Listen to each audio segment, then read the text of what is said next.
Yang percaya sama-sama katakan amin. Tepuk tangan yang meriah bagi Tuhan Yesus. Please sit down. Welcome home GB Pelita. Nice meet you all. Please join with our social media.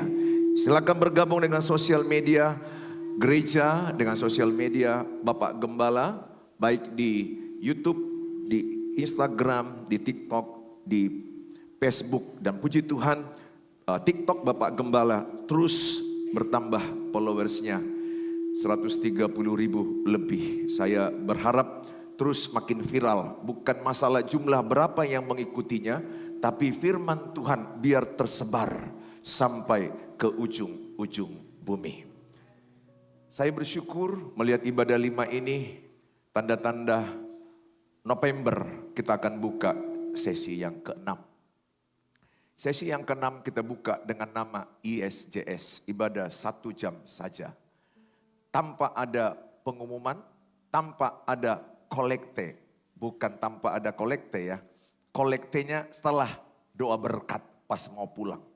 Jadi 1 jam penuh itu praise and worship, langsung khotbah, doa berkat, dan pulang mau ngasih persembahan boleh, tidak juga boleh. Yang penting hatimu dengan Tuhan tergerak. Jadi ibadah full 1 jam saja. Sudah fix ya, November kita akan segera rapat tim pengerja. Are you ready? Guys? Oke, baik ya. Ya, yang bisa main musik bantu ya, kita kekurangan pemain musik. Jadi beberapa di antaramu saya tahu pemain musik, please join with us. Hari ini kita belajar, tidak terasa kita sudah masuk Oktober semangat. Biasanya kan September ceria, bilang sebelahnya sekarang Oktober semangat. Bilang sebelahnya sekarang Oktober semangat ya. Ya, selesai September ceria, masuk Oktober semangat. Dan nggak lama lagi kita masuk November sukacita. Saudara, kita belajar hari ini di minggu pertama selama bulan Oktober ini kita akan bahas bagaimana memenangkan jiwa-jiwa. Tema minggu pertama, doa peperangan dan penuaian jiwa-jiwa. Katakan penuaian jiwa-jiwa.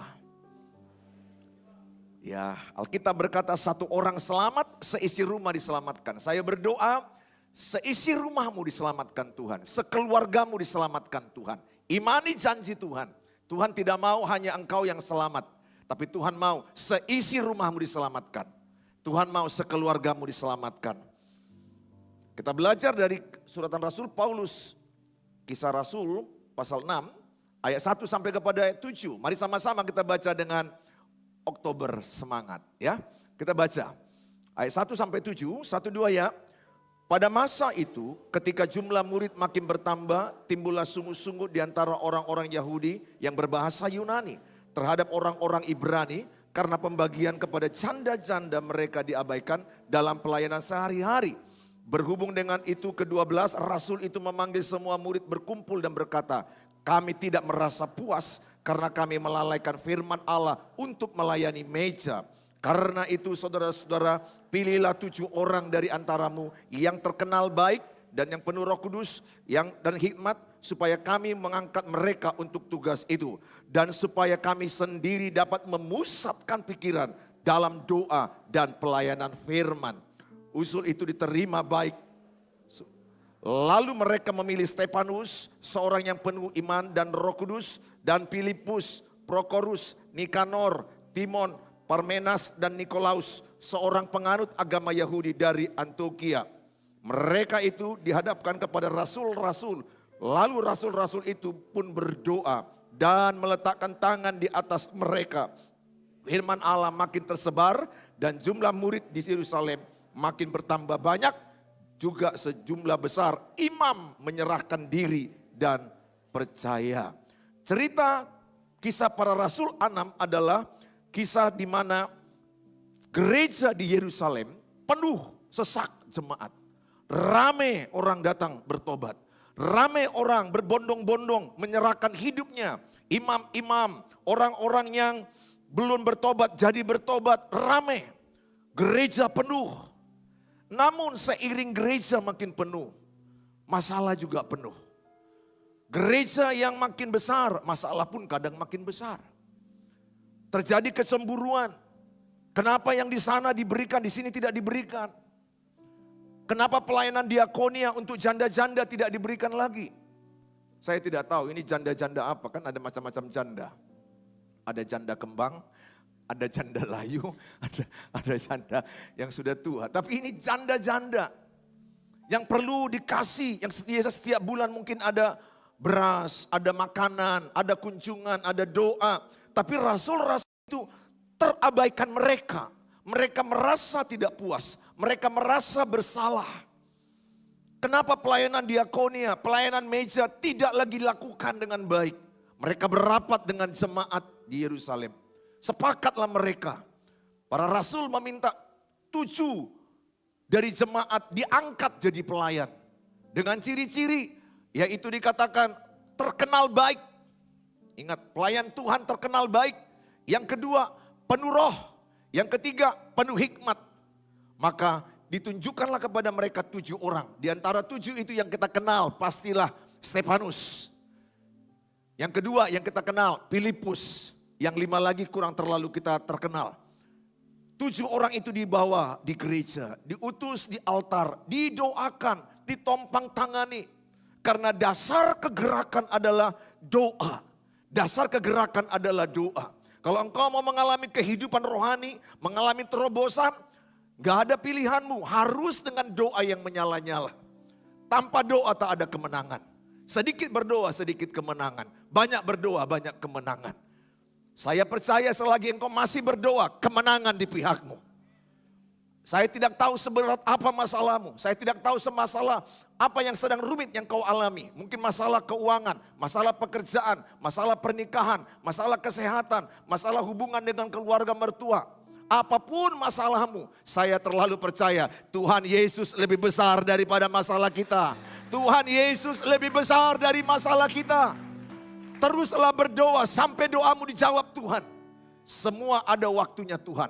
Ada kairosnya Tuhan. Jangan menyerah dalam berdoa.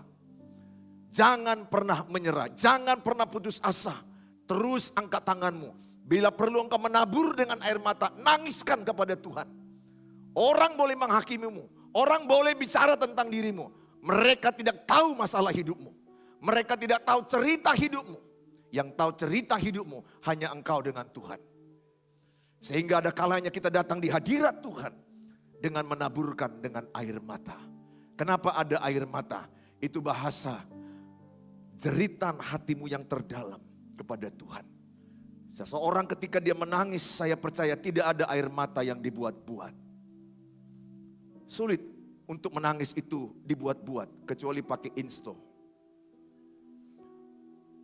Kecuali pakai insto, saudara bolehlah nangisnya dibuat-buat. Tapi kalau engkau di hadirat Tuhan, ada 2 hal yang terjadi kemungkinan. Pertama, lawatan Roh Kudus melawat engkau. Roh Kudus membuat hatimu remuk. Yang kedua, seperti Hana. Hana yang terus diejek oleh madunya Penina. Hei mandul, tidak punya anak, gak ada gunanya. Terus dia diejek. Tapi Hana datang ke rumah Tuhan dengan imam. Datang menangis sama Tuhan, dengan terus nangis sama Tuhan. Dan Tuhan memberikan dia anak Samuel. Yang kita kenal Nabi Samuel yang mengurapi Raja Daud. Saudara, apa tantangan hidupmu? Selagi engkau masih berdoa, kemenangan di pihakmu. Katakan, selagi aku masih berdoa. 1, 2 ya. Lebih semangat, selagi aku masih berdoa, kemenangan di pihakku. Bilang sebelahnya, tekunlah berdoa. Tuhan pasti jawab. Amin. Bagi Allah tidak ada yang mustahil. Lukas 1 ayat 37. Markus 9 ayat yang ke-23. Bagi orang percaya tidak ada yang tidak mungkin. Jangan pernah berkata tidak mungkin, tidak bisa. Selagi engkau berdoa, berarti engkau sedang bermain kepada yang mungkin. Karena berdoa itu mengundang kuasa Tuhan. Ketika engkau berdoa, itu sedang kau melibatkan Tuhan atas masalah hidupmu. Makanya selalu libatkan Tuhan dalam masalah hidupmu. Selalu ikutkan Tuhan dalam masalah hidupmu. Bagi Allah tidak ada yang tidak mungkin. Bagi orang yang percaya tidak ada yang tidak mungkin. Makanya saya katakan sekali lagi, selagi engkau berdoa, Engkau sedang mengajak Tuhan terlibat dalam masalah hidupmu. Dan bagi dia terlalu mungkin segala-galanya. Jadilah seperti imanmu. Jadilah seperti keyakinanmu. Terus perkatakan imanmu. 2 Korintus 4 ayat 13. Orang benar memperkatakan imannya. Orang benar memperkatakan imannya. Orang benar memperkatakan keyakinannya. Orang benar memperkatakan apa yang diharapkannya. Orang benar tidak memperkatakan situasi hidupnya. Jangan terus bicara situasi hidupmu. Robah situasi hidupmu dengan perkataanmu. Robah kenyataan dengan firman Tuhan. Apapun kenyataan hidupmu, firman Allah berkuasa mengubah kenyataan sesuai dengan firman Allah. Kalau engkau sakit, engkau berkata, aku sembuh.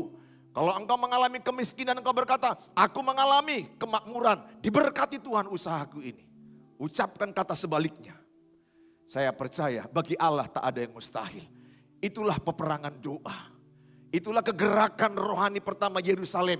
Doa yang bertubi-tubi, doa yang bertalu-talu. Saya rindu rumah Tuhan ini dipenuhi orang-orang yang memiliki roh doa yang luar biasa. Kalau engkau memiliki roh doa yang luar biasa, saya terlalu percaya penyertaan Tuhan yang sempurna ada padamu. Ada kalanya memang engkau letih berdoa, seperti Musa letih berdoa. Saya harus mengakui itu.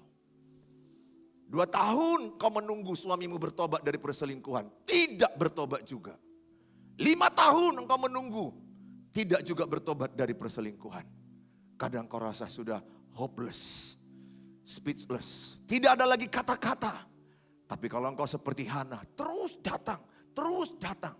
Seperti janda dengan hakim yang terus datang kepada hakim itu. Akhirnya hakim itu membela hak janda itu. Karena dia tidak mau dicapekkan, apalagi Bapa di sorga. Kalau engkau terus datang dan terus engkau datang kepada Tuhan, saya terlalu percaya pertolongan Tuhan yang sempurna akan menyertai orang yang datang kepada Tuhan Yesus. Saudara-saudara yang saya kasihi, di dalam perkembangan jemaat yang semakin besar di Yerusalem, yang pertama yang dilakukan oleh rasul-rasul adalah mengatur pelayanan dengan baik. Penting sekali kita penata pelayanan dengan baik. Apalagi sekarang semakin bertambah jumlah jemaat, saya berdoa penata layanan. Baik dari parkir, dari toilet, penerima tamu, musik, mereka bekerja keras. Pengkhotbah juga terus mempersiapkannya dengan baik. Kami minta maaf kalau belum baik, sempurna semuanya. Tapi di hati kami yang terdalam, kami rindu melayani Tuhan dengan giving the best. Berikan yang terbaik, bukan perfeksionis, bukan sempurna. Kalau sempurna itu orang negatif, tapi giving your best. Selalu apa yang bisa, yang terbaik yang bisa kau berikan. Maka di gereja ini banyak rapat, evaluasi. Bagaimana? Pastilah habis ibadah ini akan banyak evaluasi minggu-minggu ini. Ada banyak hal tadi yang dalam minggu aja kami sudah banyak ngasih topik rapat ini, topik rapat ini. Terus bagaimana supaya penata layanan gereja jauh lebih baik. Dan kami jujur kekurangan pelayan. Ayo, apapun merek gerejamu, ini gereja Tuhan. Nggak usah pandang merek gereja lah. Ku tak pandang kau dari gereja mana, asalkan beralaskan Kristus. Ku tak pandang kau dari gereja mana, asal kau beralaskan Kristus. Kayaknya hanya aku yang tahu lagu itu ya. Kalian masih mungkin belum lahir ketika diciptakan lagu itu. Tahu lagu itu kan? Ku tak pandang kau dari gereja mana. Wow, itu bagus. Saya lah gembala jemaat salah satu. Tidak peduli merek gerejamu apa. Silakan main musik. Silakan pelayanan. Silakan singer, silakan choir. Silakan. What is your talenta? Apa talentamu? Apa bakatmu? Gereja Tuhan terbuka. Aku tidak pandang kau dari gereja mana. Aku pandang kau ada Kristus di dalam dirimu. Ada Tuhan Yesus dalam dirimu. Kita bersaudara dalam Tuhan Yesus. Kita satu dalam Tuhan Yesus. Sehingga gak perlu saudara menonjolkan merek gereja. Mari kita tonjolkan Tuhan Yesus dalam hidup kita. Oleh karena itu, kita kekurangan pelayan. Saya undang, come, join with us. Saya merasa ada beberapa di antara saudara suaranya begitu merdu. Tapi engkau hanya berani di kamar mandi. Sayang, suaramu yang merdu itu hanya di kamar mandi. Ada altar Tuhan yang kudus ini. Come and join with us. We need you. We need you. By the way, kita juga punya voice, LACC Voice. Baru tanding mereka, vokal grup juara 2 sekota Medan. Tepuk tangan buat LACC Voice. Ya, mereka juara 2 sekota Medan. Pesparawi yang dilakukan oleh Pemko Medan. Saudara, mereka tidak pernah kutanya, kamu gereja apa? Saya tidak mau. Saya mengajarkan kita satu dalam Tuhan Yesus. Saya pengkhotbah okumene di gereja Metodis, GKPS, GPKP, HKBP. Saya berkhotbah selagi mereka percayakan saya. Karena kita tidak lagi memandang merek. Sekarang kita waktunya bersama-sama. Ya, join ya. Saya tahu ya, suara-suara seriosa. Manggil bapaknya pun, manggil suaminya pun begitu. Sampai suaminya, oh. Nah, jadi mereka seperti Tarzan di rumah itu. Seriosa. Ya, kita butuh itu. Saya suka core yang pecah suara. Makanya orang Batak itu kan talentanya kan pecah suara langsung. Di mana aja, letakkanlah orang Batak, 4 orang, langsung pecah suara. Bukan suaranya yang pecah, pembagiannya ada suara alto, ada suara bass. Wah enak saudara. Apalagi mereka ada cukup hanya dengan botol pakai sendok, udah jadi lah itu, udah jadi, ada hadirat tua di sana saudara. Iya tapi saudara mungkin mereka minum tuak, tapi suaranya masih bagus loh. Orang Batak itu hebat, mabuk aja suaranya masih bagus. Betul, saya menjumpai itu, orang saya terpesona ketika saya lihat, orang ini mabuk aja masih bagus, apalagi gak mabuk. Saya rindu saudara, ayo join with us ya. Tuhan memberkatimu. Supaya kita buka ibadah 6 segera November ini. Kita butuh pelayan-pelayan. Nah memang betul ada banyak masalah, kita cepat mengatasinya. Ya beberapa waktu yang lalu saya lihat ada kamar mandi, kok ada ikan mas yang tidak betulang di sini. Kan ikan mas kan betulang kan? Ini kok ada ikan mas yang tidak betulang. Waduh saya pernah satu restoran. Sebelum makan soto ayam, saya ke toilet, sotonya udah di meja saya. Di toilet mereka ada ikan mas tanpa tulang. Dan membuat saya tidak bisa makan. Saya makan pun sedikit aja udah gak sanggup lagi. Antara soto dengan ikan mas itu udah mulai bersaing dalam ingatanku. Tapi pesanku samamu, kalau engkau menjumpai satu pesanan makanan, mungkin kau pesan bakso, tapi dalam bakso itu ada rambut. Tolong tunjukkanlah etikamu seorang pelayan, seorang anak Tuhan. Jangan langsung marah sama pelayan itu. Mbak, aku tadi kan pesan tanpa rambut. Ini kok datang rambutnya. Saya mau katakan sama saudara, jangan kasar begitu. Mungkin dia lagi banyak pikirannya sehingga rambutnya berjatuhan 1, 2. Toh juga kan sudah dipanaskan, pasti mati kuman-kumannya. Saya kalau begitu ya mungkin rambutnya aja kuambil lah. Ya masih kumakan, beberapa kali masih kumakan. Saudara, dalam pelayanan gereja pasti selalu akan ada yang namanya kekurangan, kesalahan. Gereja GBI Pelita jauh dari sempurna. Tapi terus evaluasi supaya gereja ini semakin bagus. Bersyukur juga ada video di mana kita jadi 2 sisi, selama ini 1 sisi. Jadi kalau di YouTube yang dilihat itu hanya punggungmu lah. Hanya punggungmu dan kepalamu. Itu pun bagian belakangnya, aku gak tahu yang mana sih mana, pokoknya punggungnya aja begini terus. Kulihat sementara gerejanya Pak Philip Mantopa, nampak orangnya, nampak jemaatnya. Kulihat gerejanya Pak Niko, nampak jemaatnya, nampak pengkhotbahnya. Pak Gilbert juga kuikuti, nampak jemaatnya, nampak pengkhotbahnya. Kulihatlah GBI Pelita. Lama aku berdoa, kenapa hanya punggungnya kami nampak Tuhan. Tolonglah gerejamu ini supaya nampak muka jemaat di YouTube. Sehingga kalau engkau di syuting agak-agak tunjukkanlah semangatmu sedikit. Jangan pula pasti syuting, pasti kami delete. Karena itu YouTube udah internasional. Atau kau sedang di syuting dengar khotbah gini pula. Janganlah ya, harusnya menambah semangatlah video ini. Mahal dan lama menanti ini, 3 tahun. Karena gereja kita ini rame, tapi bukan kelas-kelas ekonomi atas banyakan. Tapi anak-anak Tuhan yang takut akan Tuhan. Walaupun ekonominya tidak hebat-hebat, tapi saya melihat kesatuannya untuk menopang pekerjaan Tuhan luar biasa. Saya sebagai Bapak Gembala mengucapkan terima kasih buat pemberian saudara semuanya. Termasuk Videotron ini. Tidak menyangka bisa ada ini. Kasih karunia Tuhan. Segalanya karena kasih karunia Tuhan.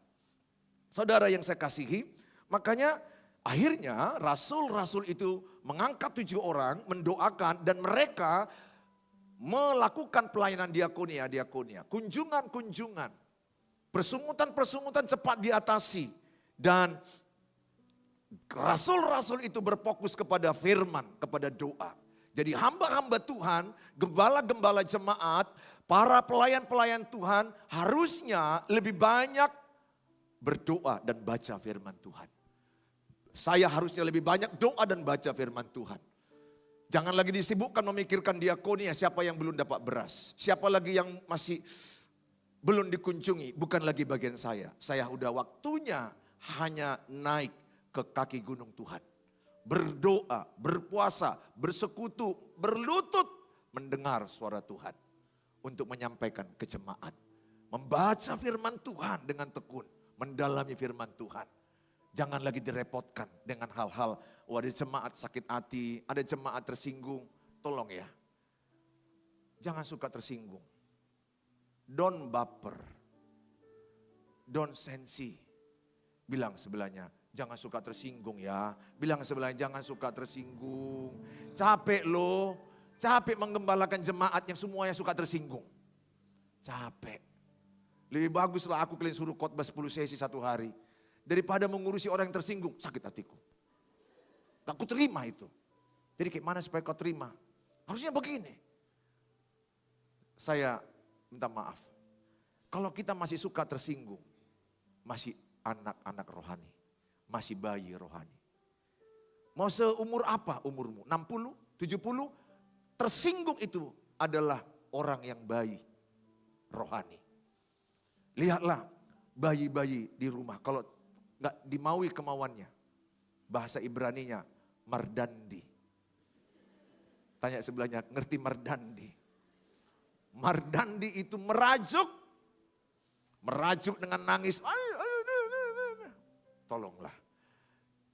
Jangan sampai gereja ini jadi tempat penitipan bayi. Bayangkanlah kalau kalian semua tersinggung, semua bayi. Apa gak repot semua kami ini? Oh para bayi-bayi sana nangis, kasih dodot. Oh nangis, kasih pempes. Menangis semua, kalian repot. Tersinggung yang sini, sakit hati sana, kecewa, kepahitan.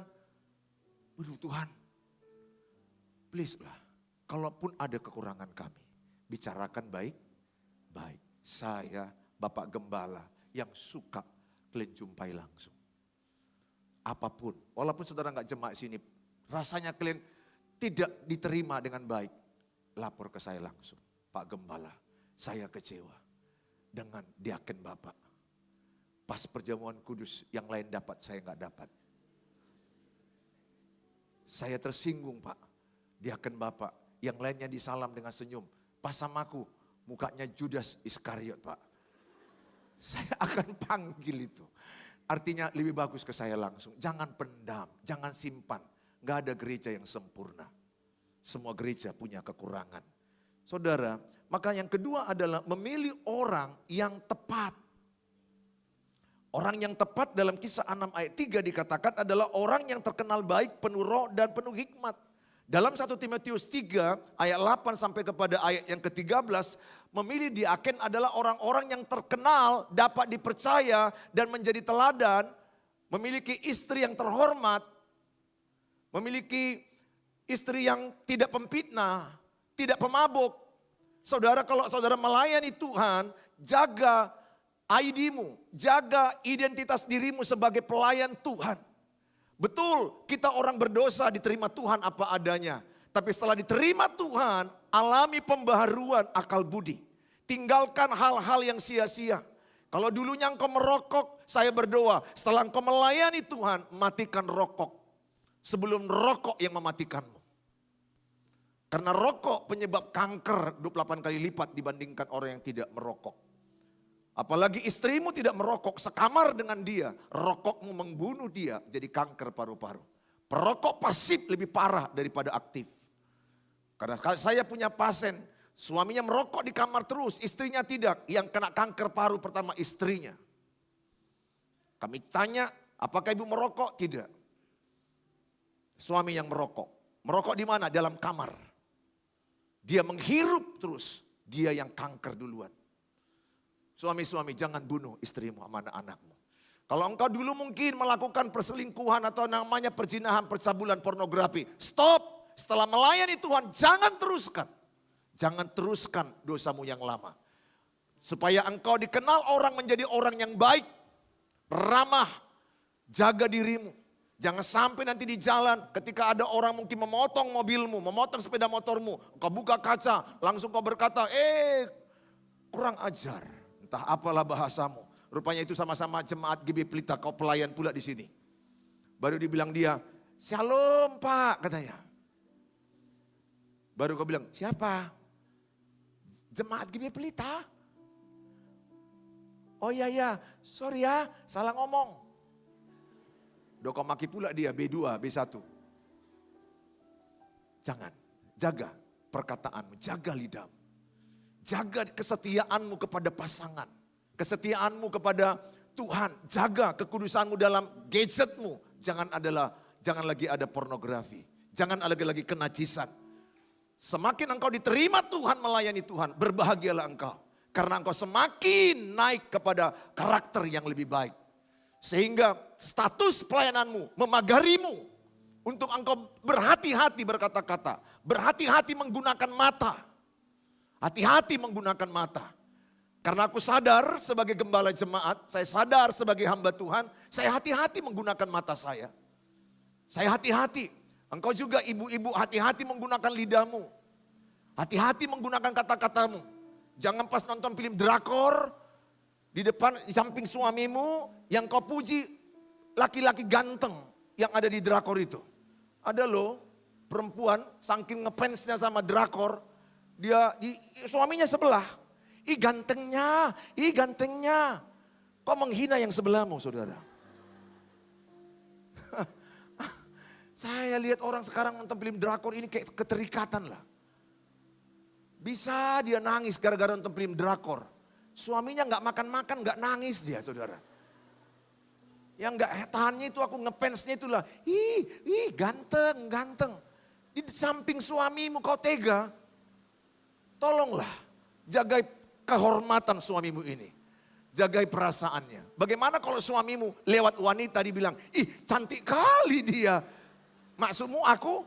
Ya tafsirkan sendirilah. Nah, jangan saling menyakiti saudara. Saya mengajak sama saudara terkenal baik. Dipimpin roh, punya hikmat. Hidup dalam tuntunan roh. Galatia 5. Hidup dalam buah roh. Yang terakhir adalah hidup di dalam doa. Saya ajak semua kita miliki 15 menit doa pagi.